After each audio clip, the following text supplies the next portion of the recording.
Okay. So this is take 2 of consistency. This is the Ruby Peak Performance Podcast. Yes, we're consistently recording about consistency. As in, well, we haven't been consistent at all. That's funny that you say that. Well, it's the second podcast, so. True that. Yeah. Yeah. I'm sure that's going to make its way back around, like spilling outside of all things gym. But the idea behind this channel for this podcast is to be able to talk about all the things that we want to bring up in class, but really just don't have the time to dive into too deeply. Yeah, we've got 35 years of coaching experience and lots we would like to share with people, but sometimes cramming it into an hour when we're trying to get you moving and moving well and having an effective workout, sometimes we don't get those education opportunities. So Totally. It's, one thing to have workshops and things like that, but then that's just extra time for everybody. And this is a way for us to kind of get some extra stuff out to you all that you can listen to at your leisure. Totally. So consistency. The reason that we decided to start with this is it's something that as coaches in our meetings, we talk about all the time. What are the challenges that we're bumping up against and what are ways to alleviate that? And consistency tends to be a concept that we just come back to always and always. Yes. I think what initially sparked this was that we live in Wallowa County and there's tons of summer activities that everyone's trying to cram in like extreme. I think it's like this in a lot of parts of the world, but here the winters are extreme. The winters are, kind of long and cold and it's limiting, and half of our clients have kids and that kind of thing. And so all winter long, everything's dictated for them. So as soon as they get some freedom in the summer, it's like cram everything you possibly can in. We've been trying to have a customer appreciation or, client appreciation anniversary party planned. We've moved the date 4 times. That's because it's conflicting exactly with other things, like in other longer standing major events that happen here in the county. Yeah, which is almost every weekend. So yeah. Well, it's funny. I was actually talking to somebody about this after class about how their next 4 weekends are booked with seemingly fun things, but they're kind of dreading it in the way that you and I have felt about our travel plans this summer, that there's just too much of it. Yeah. And so the prepping for it and the aftermath of it is daunting enough that it's kind of hard to look forward to things that are supposed to be a good time or vacation or time off or whatever. Yeah. Well, there's some of us too that like to have just nothing on the schedule once in a while. So you're not just dictating everything by your past self, just like ordering you around like a puppet, because you're like, I made these decisions weeks ago and now I'm beholden to them. And so, is that how you feel about it? Yeah. Sometimes I feel like, geez, I just want to be like free to say, nope, thanks. I'm going to not do anything. Well, let me tell you, you and I have been together for like 8 years now. I think I'm finally that person. Like, I think I've become busy enough to really appreciate nothing. Just having nothing. Yeah. Yeah. But whatever. Regarding consistency, we've come to find that where we live is very unique to anywhere else that we've been coaches because of the really extreme changes in activity from the fall and winter months into spring and summer. And so what that has resulted for us is that we see seasonal athletes or seasonal members who are here for part of the year and then have a really big stretch off. And when they come back, it's kind of a tough go, right? It's almost like starting from scratch, especially if you're newer to exercise. It can really be enough of a downslide or a backslide, I should say, that it can almost feel like you're starting as a beginner again. Mm-hmm. And wonderfully, that will not be the case forever, but it's not without backslide. You and I have had experiences recently, as recent as COVID or your recent injuries and my recent injuries, where we've experienced the backslide too. And you and I have decades of training under our belt. Like, we are no exception, even though we've put in a lot of time. Mm-hmm. Yeah. So there's things about consistency that we wanted to talk about on this podcast that I think are not all that obvious. I think that sometimes, well, first of all, we're going to talk a little bit about what it takes to be consistent, because sometimes it's not what you think. and then some of the ramifications of not being consistent, because it's more than just not quite getting the results that you want. There's more to it than that. So we just wanted to share a few of those points. Totally. Do you want to just start right there, that most potent one that is already kind of showing itself in the last thing that you said? Yeah. So in over 20 years of coaching now, I've only had 2 members that got a mild case of what's called rhabdomyolysis. And sometimes it's associated with compartment syndrome. They're similar situations. But basically what happens is you work a muscle hard enough with a lot of volume. There are also things like kidney failure that can cause this, or other, like diseases, but exercise-induced rhabdomyolysis is just an extreme overuse injury where the muscle protein breaks down so much that your kidneys can't process the proteins that are breaking down and entering your bloodstream. And so then you end up with like localized swelling that can sometimes turn your urine brown, because you're like peeing out protein. And if it backs up your kidneys enough, this is like a life-threatening situation. You go to the hospital and it's not good. And even in a mild case, you can cause a lot of damage, of course, to that muscle. So it's not quite like a muscle strain. It's more like the entire muscle is sort of broken down and loses its integrity. So it can result in some long-term issues. Luckily, in the 2 cases that I've been experienced to, that was not the case. Both people made a full recovery, but it was painful and discouraging and scary, and it lasted for weeks. And so I'm sure, imagine scary for you as the coach. Yeah. I don't ever want to see anybody injured, let alone with something like that. And what had happened, to explain the situation and how it relates to consistency, is that these were both the higher performing athletes in our gym. So people who were consistent, coming in 3, back then, sometimes it was 3, 4, 5 times a week, like 6-pack abs. Yeah. 5 times a week, 6-pack abs.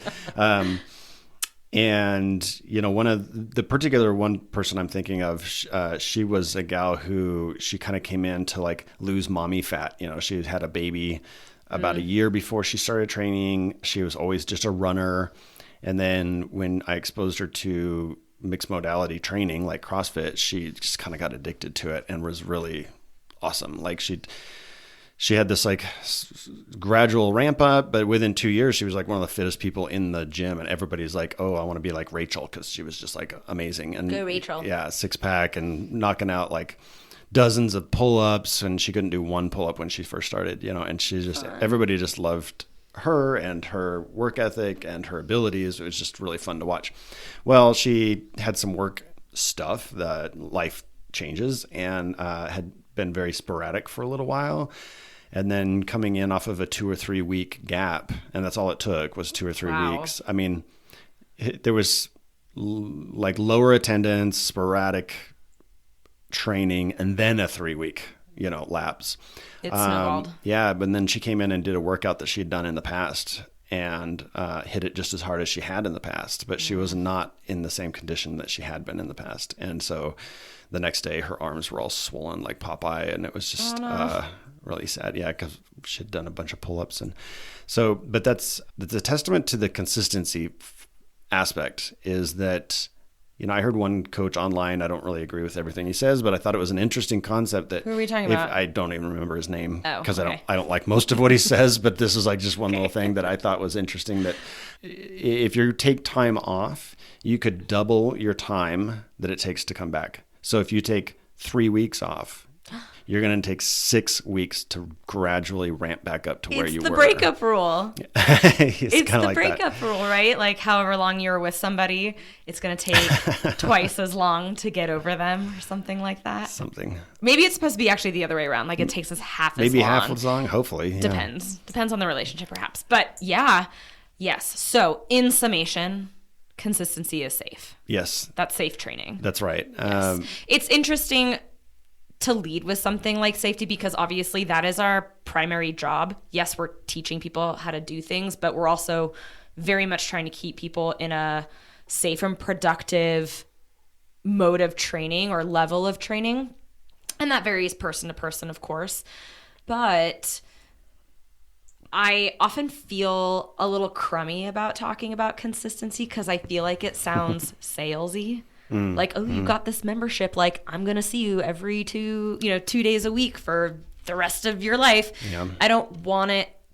I don't know how to stress that that's really not what we're saying, you know? Is that what is not what we're saying? Well, I mean, we are, but not for the sake of like our business. Yeah, we're not trying to rope It's you really in. like, it's for our members' benefit. Yeah. Like, that is how it allows us to do our best work to keep them safe to train well. Yeah. Right? It's like kind of a multi-tiered thing. Yeah, and I think we did talk about this the last time we were having this conversation. In case you didn't pick up when we were introducing this episode, we've done this before. What? This episode.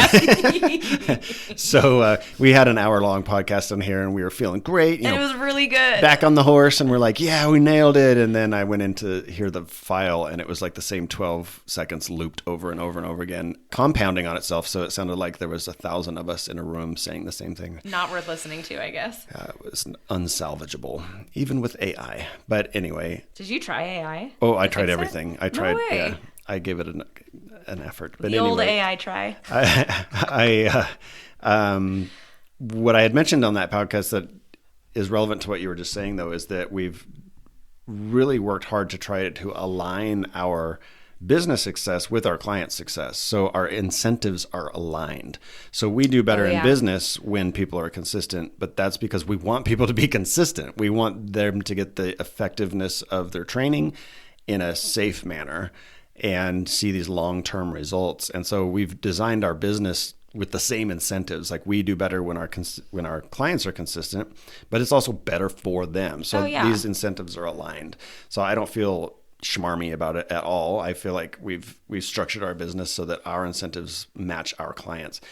And one way to think about this too is like, if you look at big box gyms, I'm not going to like put down other businesses or other gyms that might be competing with us, but I don't consider big box gyms competition. So I'm going to shit on them a little bit. So big box gyms like 24-Hour Fitness and Bally Total Fitness. So you're coming from that background, like it through and through. Yeah, LA If Fitness. you didn't know that Cody was a manager in Bally's. Bally Total Fitness, I was a manager of like I think it was bigger than that. It was like a 40,000 square foot facility. It was huge. Jeez. And I was the fitness director there. Well, I know for a fact that if everybody showed up, they wouldn't even fit in the building. That building already set up to fail. That location had in the teens of thousands. I forget exactly how many, but it was dozens of thousands of members. Dang. At any given time, of course, you look around the gym, there's 40 people in there. Their business model is based on the fact that you're not going to show up. They just want your cheap dues, your $25 membership or your $50 a month membership for life. And they get you on these long contracts, and they know you're not going to show up, and they don't care. Their business is not aligned with their client's success. Well, and they're not a coach-based gym. They do offer it, but there's people getting away with murder in there. It's just a way to upsell things. people. Yeah. So sometimes when people think about the cost difference too, and like a big gym and then a small coaching gym like this, it's like, well, that's because we only have room for 10 people in our class. We want you all there. Totally. So we're not going to sell 50 memberships for the same class and hope 40 of you don't show up. So I think it's awesome. I'm proud of the fact that we actually align our incentives with our clients. And so consistency is safe training. And then the more obvious one is that consistency is effective training. And when you look at our gym and you look at the people who are achieving amazing things, just when I say that, I'm sure that a handful of people just come to mind that we know of in our gym who are just like, wow, I can't believe how far they've come, the things that they're doing. That is always, always, always associated with the most consistent people, the people who have not only been here the longest, but who have missed the fewest classes. Well, you also mentioned early on, as we started recording, that there's kind of an allusion to consistency and that there might be mistaken idea of what it looks like. And I think consistency is really easily mistaken to be thought of like showing up every single time. I'm ready to hit it 100%. Like I'm feeling good every day. And that is not it. Like the people who are coming to mind are people who've probably had the rockiest roads with us, injuries, lifestyle changes, whatever.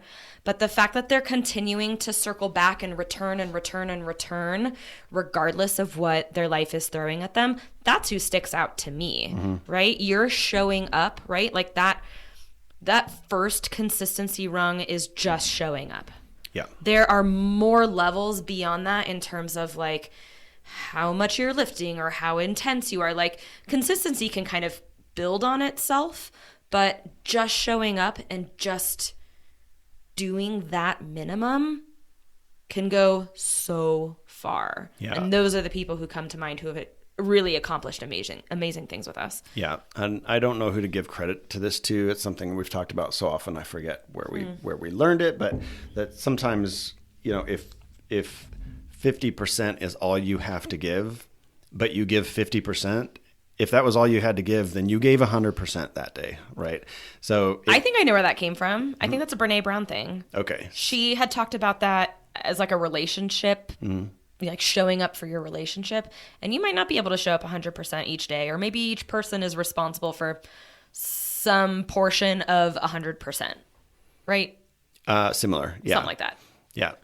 But that's what real consistency looks like. It's when you're dragging yourself and you don't really want to be here, or you have an injury and it's discouraging, but you're willing to trust your coach anyway and say, you know what, we can move through this.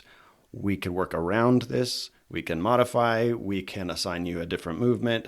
And being willing to do that and not feeling like a failure, or, maybe you do feel like a failure. Like that's the funny thing is like, it kind of doesn't matter how you feel about it. Just do it anyway. Yeah, it's true. If you're just here doing so it, you may feel discouraged. You may feel like you're being held back. You may feel like this injury is stunting your growth or whatever. But you showing up is the difference between you continuing to make progress and reduce the likelihood of your injuries versus somebody who has an issue. My elbow's messed up. I can't come train. It's like, well, I don't buy that. Three other limbs. Yeah. Yeah. Like I used to have a coach with one arm, so that excuse doesn't fly with me. Right. Yeah. Well, and what an example to set for everybody else in the room too, right? Like when I had injured my glute the other summer, we still had early morning barbell club, and I was going to that class, and I did everything everybody else did, but with a dowel. And I could feel that there was a really important opportunity there to show that even the coach, like even the person in charge or the strongest person in the room or like whoever it is, if they can humble themselves enough to pick up a dowel instead of a barbell because that's going to be the best option for them to get a good workout that day, you're teaching other people in that moment too. Like, we all get discouraged by injury. We all get discouraged by whatever reason we feel like we can't come to the gym. And you getting back up and showing up and making it happen some way is incredibly inspiring. Like, we are a young gym, and one of the reasons that we have this podcast is to teach all of these things kind of up front rather than like many years down the line. And so that, I think, is a really important example to set for other members too. Yeah, that's a good point. That part of consistency is just inspiring the people who you're with too. So it's not just a selfish thing. Like, no, we're a team. Being here, showing up every time, like you're setting a great example for other people that may not have perfect circumstances either. And so if you are fitter than them or usually outperforming them, being willing to like humble yourself and do a lesser workout for a period of time while you're healing is a great example for those people. Yeah. Ego can kill you in both directions, right? Like if you are trying to like crush it, smash it to, at your body's expense in front of everybody, that's like one way ego shows up. But the other is to have so much ego that you're not even willing to show up, right? Yeah. And that's something that I think our gym does really specially in a special way. Especially. I don't know, but we've had a handful of people who have joined our gym who are kind of wigged out by the idea of working out in front of other people. And I kind of just say, like, you got to get over that. Yeah. Like A, nobody's watching you, but like B, people are watching you. Like we are a collective community of like-minded people, and setting that example is going to have a benefit beyond just yourself. Yeah, for sure. Yeah, definitely. The other thing about consistency I'd like to talk to you a little bit about is like the psychological aspect of it. It is so much easier to keep going than to start going. Starting is the worst part. Like if any of you remember what it was like to not have a fitness program routine or get anything consistent. Yeah. Or to get yourself to the gym the first time, or to change an eating habit or anything like quitting alcohol or whatever, like that. It's always that first go out of it that just sucks. Like there's fear of, there's unknown, there's fear of failure or fear of showing up and being seen. There's all kinds of different fears around starting. And what's interesting is even if you get past that and you're consistent for a while, but then you drop off, those fears return. Oh yeah. When it comes time to restart. So better to just be consistent and not ever take the time off. Totally. Because then you just avoid that whole psychological roller coaster. Well, I completely agree. And, when we first moved here, it was in the middle of COVID or right at the beginning of COVID. And so nothing was going on. We didn't have a gym. We weren't working. We weren't doing a lot. And I had mistakenly thought, okay, I had trained really hard for the last 7 years. I can probably stand to take a year off and I'll be fine. Mm. And that was not the case at all. Lifestyle had changed completely. Definitely one too many nachos, lots of movie watching, and a long winter, up on the slope. And my body totally deconditioned. It was shocking to me how quickly I could lose as much muscle as I did. And it's taken years to come back to that. Mm-hmm. It's taken years to come back to 80% of my fittest body. Mm-hmm. Because I'm also only getting older. This only gets harder. Right. The longer you the more we fall off the wagon, you're getting older simultaneously. So we're not making it easier for us. Yeah. At all. Yeah. There's definitely no such thing. This may be a whole other topic for a podcast, but there's no such thing as maintenance. Yeah. There's just not. You're either making you're either making progress somewhere or you are decaying, because that is the nature of the universe. I actually thought about that today. It's like this infinite heat death. What if Kevin said something today during open gym, he's trying to avoid perishing or something, and that exact thing came to mind. Because it's true. We're just trying to outrun the inevitable, right? Yeah. Yeah.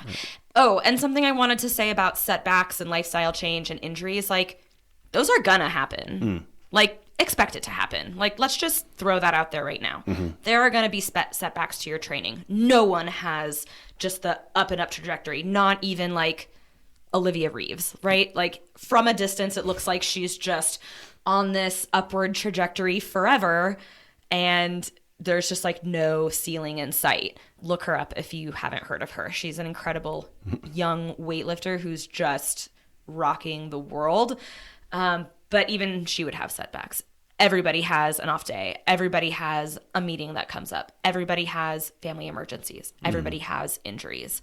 It's going to happen. Yep. Yeah. Yep. Can't be fair weather about this, basically. Mm-mm. Yeah. I think most of our members are getting the hang of that. I really do.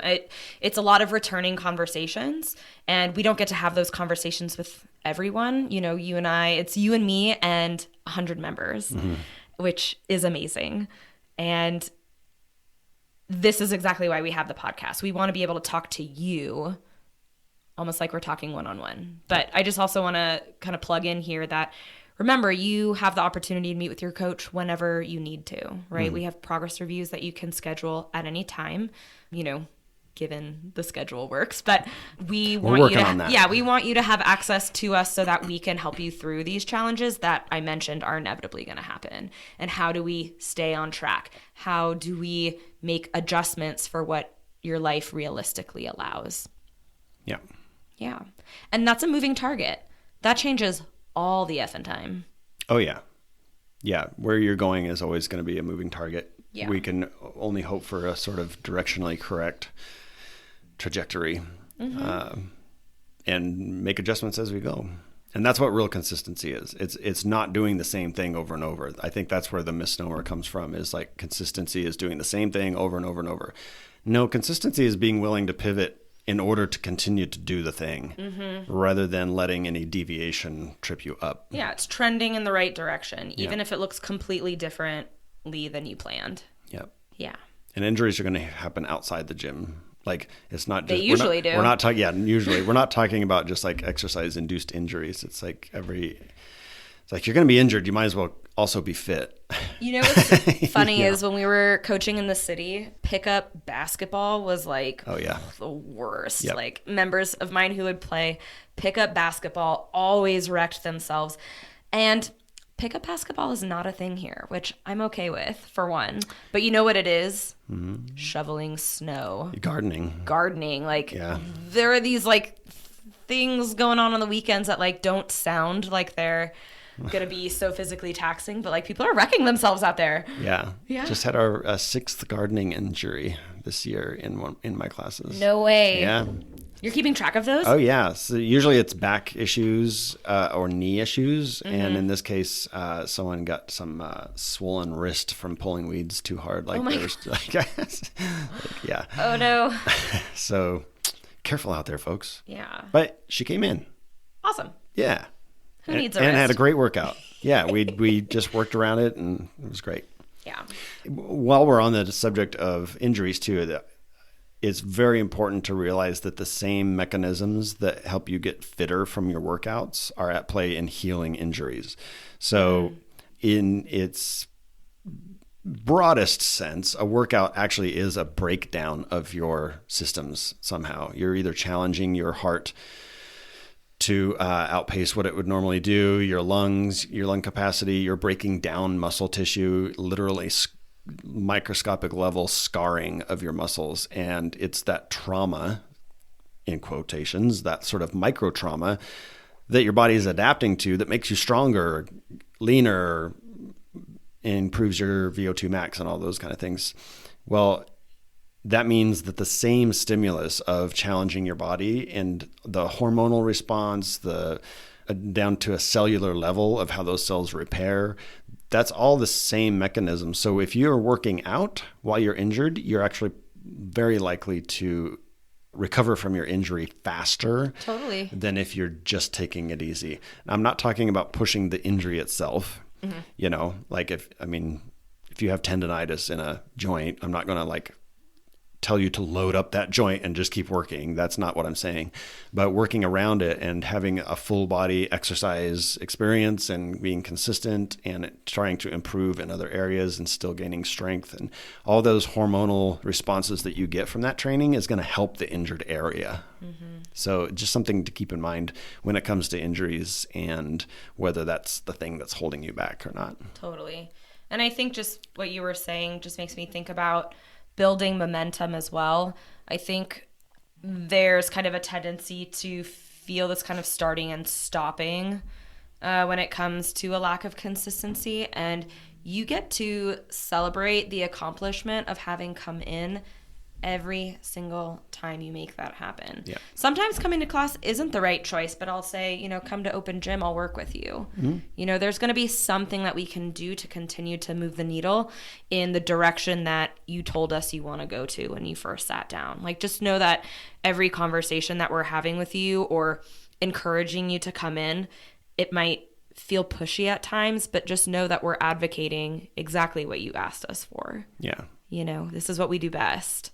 And we need you guys to remind that to us too. Like, we are no exception. We run up or we bump up against all the same challenges. And, you're my training partner. I really appreciate all the times that you ask me if I'm going to the gym. It's right next door. Mm-hmm. And you would think at this point it would be a given, but sometimes it's not. Like, there are so many days that I want to bail. I'm tired. I have a lot on my plate, like, in general, like, aside from work. And There are some days where it just feels like too much, but I have never regretted going in ever. And I know that I've been able to get back to where I am prepared to compete again, you know, after 7 years because of that consistency. And it took a long time to get there. I'm not going to lie. Like, it was touch and go for a while. And ever since we've had formal classes, like peak fit classes, that's really where it made the difference for me. Yeah. And I think you make a good point about how long it took to get consistent too, is just like, that's how you get consistency is when you're not consistent, you show up again. One more. Like today's workout is the most important workout of your life because today is all that there is. The past is done and you can't predict what's going to be happening later on. So like today's workout is that important. It's everything. Show up today. Well, and it's taken about 3 years, right? As long as we've been in business for me to get back to where I am right now, which is still not at my very best, but I'm pretty glad to be here. Yeah. You know, I'm just grateful to not be back there. Better than we were 3 years ago. Yeah, Totally. for sure. I want to touch on too, before we run out of time here, we've been talking about injuries derailing people a lot, but there's also family and obligations. And I want to touch on this in a couple of different ways because if you have young kids, I've raised 3 kids, so I'm not just talking out of turn here. I've experienced, I know where you're at with that. And it's crazy. The number of commitments that you can get yourself into because you want to say yes to your kids all the time, or you want to be a great parent. And I think it really needs to be recognized, and it can't be overstated, that you showing the commitment to yourself to take care of yourself and to show up to the gym when you don't want to, or when they have things going on and sometimes you have to say no. The thing is that it's a monkey see, monkey do situation. Like, kids learn from example more than any lecturing. It's like my parents smoked and they told me not to smoke, and it's like, well, I'm going to try that because you're doing it all the time anyway. So, but being that example for them, like if you really, I know as a parent, I want my kids to be fit and healthy. So I look at this as somewhat of an act of service to them. Yeah, you're setting the best example. Yes. And if you have adult kids, there's kind of another aspect to this, which is that which you now have. Which I now have, yeah. Which is, once you have adult kids, it's a little different. Yes, you can still be a great example to them as you age, to show them that you don't ever have to just sort of succumb to decrepitude and failing, but they're going to be taking care of you someday. Like, that's kind of the way the world works, is that, and eventually our kids have to step up and help us out. And showing a commitment to your fitness is an act of service to those people who are going to be taking care of you later on, because you're going to be able to push out that day. Right. When they have to put their lives on hold. Yeah. They may have to put their lives on hold to take care of you for a while. And you could push that out very likely to the last couple weeks of your life rather than the last couple decades. Yeah. And that's a big difference. What a different story. Yeah. Yeah. And so it may sound dramatic the way I'm phrasing that, but I see it. I see it all the time. And so it's not overstating the matter. Yeah. To be a great example for your kids, but also to take care of yourself almost as a service to your kids too. Most definitely. So that they're not, spending decades of their lives taking care of you when you can't get up off the floor or can't go to the bathroom by yourself or whatever. Like that's a reality. A lot of us don't want to think about it, but we're all heading here. We're all going heading there in that direction for sure. Yeah, I would say, I can't relate to being a parent, but my parents both set this example for me. And they don't really believe me, but I tell them all the time that they have to take some credit for the direction that my career has taken, because my mom would wake up early at 4 a.m. to work out every single morning. And my dad was a competitive bodybuilder and dragged me to the gym before school every morning. So it took a while for me to kind of find my own way, but they showed me with great commitment that this is a part of your life and this is going to allow you to live well. And they are. They really are. Yeah. It's great. Is there anything we missed so far? Oh gosh, I'm sure we did. That first time was so great, guys. I wish you could hear it. Lightning in a bottle. But you know what? We're going to have more conversations about this, I'm sure. This has a way of creeping up all the time, like I mentioned in the beginning. This is a conversation that Cody and I are having always. And yeah, more to come. Yeah, more to come. Sure.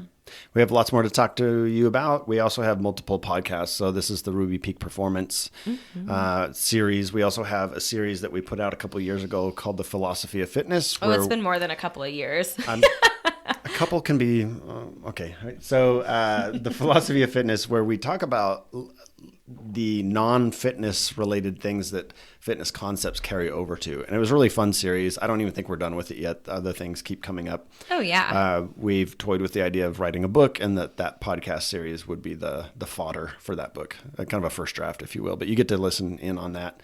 Overall arching channel there is Live All Your Life, and it has several series on it. So anyway, lots of places to tune into us talking about all kinds of different things. And soon we would like to have some guests on this show. We'd like to have our members, you who are listening, for the Ruby Peak Performance podcast. Totally. And because you're the star of the show, like we have lots we want to share and help people, and it's a passion for us, but you are actually the star of the show. So we would like to highlight that and have you guys on here and get to know more about you. I'm so excited. Me too. Yeah. So I guess we'll wrap this one up. Yeah. Thanks for making it happen today. Yeah, you too. It's a busy day. You have an appointment in 25, 30 minutes? Yep. All right. I'll see you next time. Love you. Love you.